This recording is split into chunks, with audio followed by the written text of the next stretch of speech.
सीताराम। जय बाबा की। आप सबको राम राम। आप सबको गुरु महाराज की तरफ से प्रणाम। आज का विषय है नवरात्र साधना। नवरात्रों में साधना कैसे की जाए। देखिए, हमारे हिंदुस्तान में एक साल में अनेक पर्व आते हैं, जैसे नवरात्रे जो दीपावली से पहले रहते हैं, और उसके बाद एक नवरात्रे और आते हैं जिनको हम गुप्त नवरात्रे बोलते हैं, और महाशिवरात्रि आती है, शिवरात्रि आती है, और कई सारे पर्व आते हैं। तो कई भक्त और साधकों का ये प्रश्न रहता है कि नवरात्रे में देवी साधनाएँ अगर की जाए तो कैसे की जाए।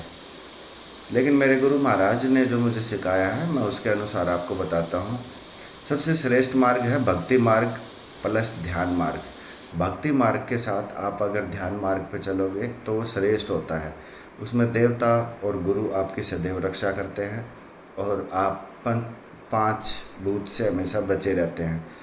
तो उसी उसी प्रक्रिया के आधार पे जो एक दैविक साधना है वो मैं आपके साथ शेयर करता हूँ, जिसको देवी देवता स्वयं करते हैं।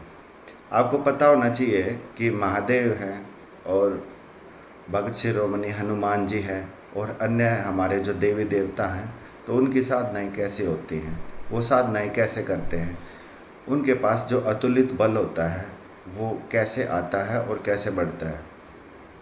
वैसे तो देवताओं के ऊपर परमपिता परमात्मा की कृपा होती है, परमपिता परमात्मा की उनके पास शक्ति होती है, लेकिन वो अपनी शक्ति को खुद भी बढ़ाते हैं।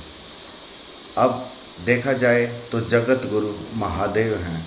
महादेव हमेशा एक ही नाम को भजते हैं, उन्हीं का सिमरन करते हैं, उन्हीं का ध्यान करते हैं, और उन्हीं के समाधि में लीन रहते हैं।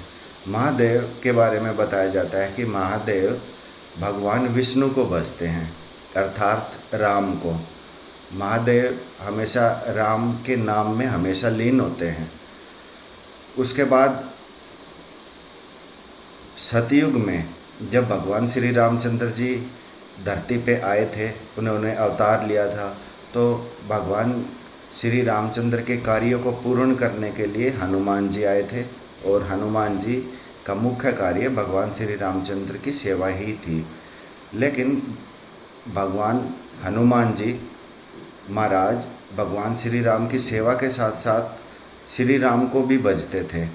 श्री रामचंद्र से मिलन से पहले ही वो श्री राम के नाम का जाप करते थे, और मिलने के बाद भी राम के नाम का जाप करते थे। हनुमान जी सतयुग में आए थे, और सतयुग से द्वापर युग आया, द्वापर से त्रेता युग आया, त्रेता से कलयुग आया। 4 युग बीत चुके हैं, लाखों करोड़ों अरबों साल बीत चुके हैं, लेकिन आज भी भगवान श्री हनुमान जी राम का नाम ही भजते हैं। अगर भगवान श्री रामचंद्र स्वयं प्रकट होके आज के युग में, कलयुग में, क्योंकि हनुमान जी चिरंजीवी हैं, अजर है और अमर हैं, अगर भगवान श्री रामचंद्र स्वयं आके प्रकट हो जाए और उनसे कहें कि हनुमान जी अब तो ये राम का नाम छोड़ दो, जाप करना, तो हनुमान जी क्या बोलेंगे? बोलेंगे कि दिया क्यों था मुझे अपना नाम दिया क्यों, अपनी शरण दी क्यों।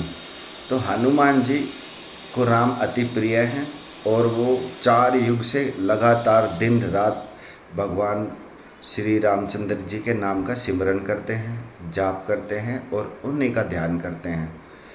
लगातार जाप, लगातार ध्यान और लगातार भक्ति आपको जो बल देती है, जो वेग देती है, और जो ऊर्जा देती है, उसकी गणना करना बड़ा मुश्किल होता है, उसकी गणना नहीं की जा सकती।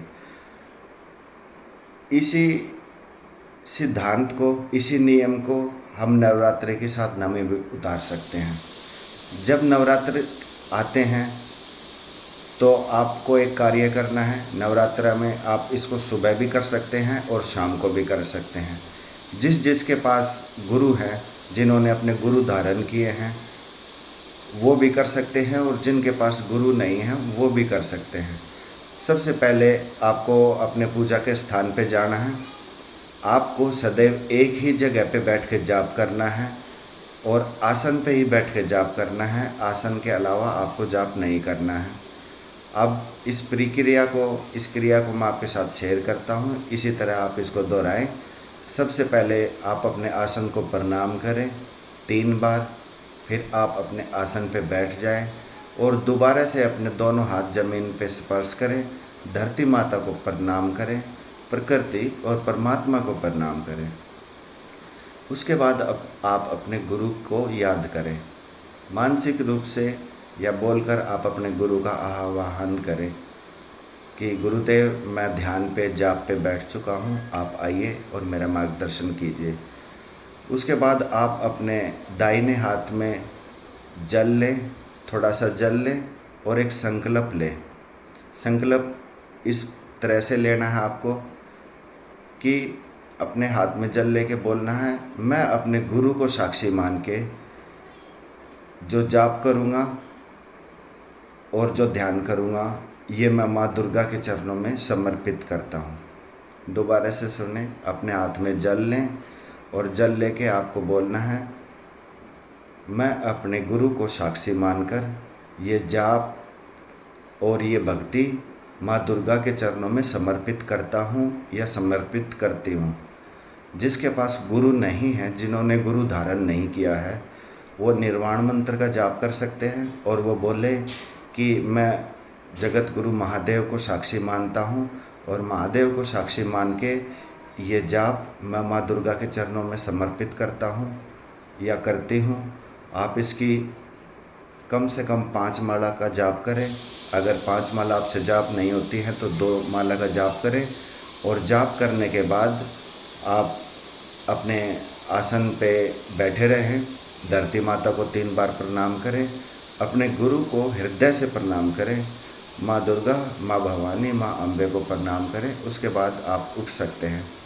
कुछ साधकों के मन में ये सवाल उठ सकता है कि हमने जाप किया है, 5 माला एक दिन में 5 माला की हैं या 10 माला की है या 11 माला की है या 21 माला की है, तो इसके जाप के फल को हम माता को समर्पित क्यों करें? ऐसा हो सकता है, लेकिन आपके मन में ये सवाल नहीं आना चाहिए। देखिए, अगर साधु की नज़र से देखा जाए, एक संत की नज़र से देखा जाए, तो जो तत्व आपके भीतर है और जो तत्व माता दुर्गा के भीतर है, जो तत्व आपके गुरु के भीतर है और जो तत्व भगवान शिव के भीतर है, वो सभी तत्व परमपिता परमात्मा के हैं। आप जो जाप अपने नवरात्रे में माता को समर्पित करेंगे, वो जाप लगेगा आपको ही, आपके ही कर्म अच्छे होंगे, आपकी भक्ति बढ़ेगी, आपकी शक्ति बढ़ेगी, आपका ध्यान बढ़ेगा।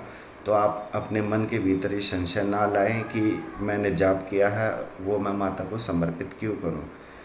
ये श्रेष्ठ प्रक्रिया है।